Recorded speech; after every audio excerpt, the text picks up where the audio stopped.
Hey everybody, I'm here with Brian Storhog, one of the owners of Alex PT, and we are excited to let you get to know Brian. Him and his coworkers are going to be moving in with us to the new space super soon, and we're just excited to let you get to know Brian a little bit. So today is going to be just a little bit of that information to get to know Brian. So Brian, where are you from? I'm from Alexandria, actually. Born and raised, graduated from Jefferson High School in 2009.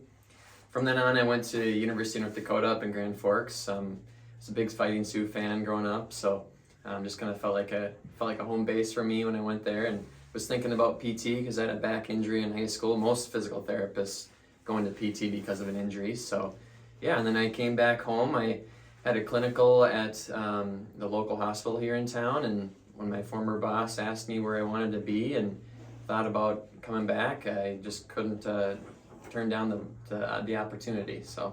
Love that. So Brian, what type of clientele do you typically work with?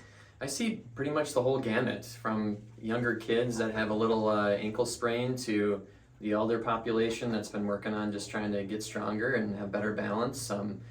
My specialty is spinal manual therapy. I got a certification in 2017 from the International Spine and Pain Institute.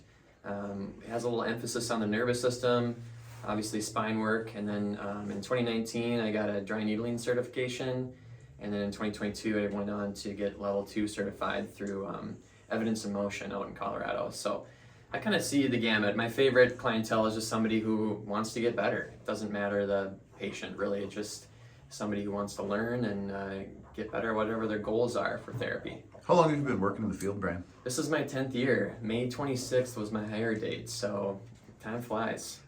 All right, a couple of quick, just kind of rapid fire questions to get to know you a little bit outside of the professional life. What are some of your hobbies outside of the gym? If anybody asks you about me, my number one thing is I've been doing triathlon now. This is my 16th year.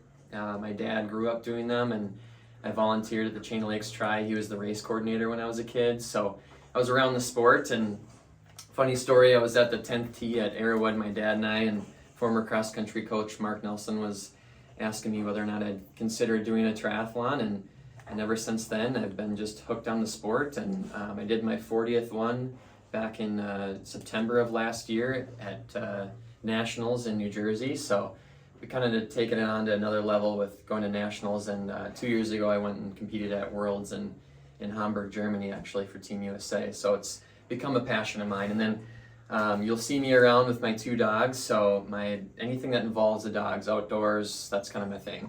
Love it. All right, how about your favorite exercise in the gym? Ooh, I was thinking about this morning. It's a tough one. I feel like it changes every month, but right now I would say deficit deadlifts is probably my favorite. Okay, best food on earth is? And you know what, a good burger in the summer or a venison steak, those are kind of my top 2. Right on. Last time you went on vacation was, and where? It was actually back at Nationals in New Jersey. So I flew out, or actually drove out there with my parents and my 2 dogs, and met my aunt and uncle out there, and we stayed at a VRBO, and it was awesome. Brian, anything you want to tell the NSS family and anybody else here? I am so excited to be a part of the crew. Mike and Dustin have been so welcoming, and it's been fun to see how they treat their clientele and kind of what their purpose is, and we feel like we'll be a good partnership here going forward. Right on. That's Brian Storhog. You'll see him around the gym soon.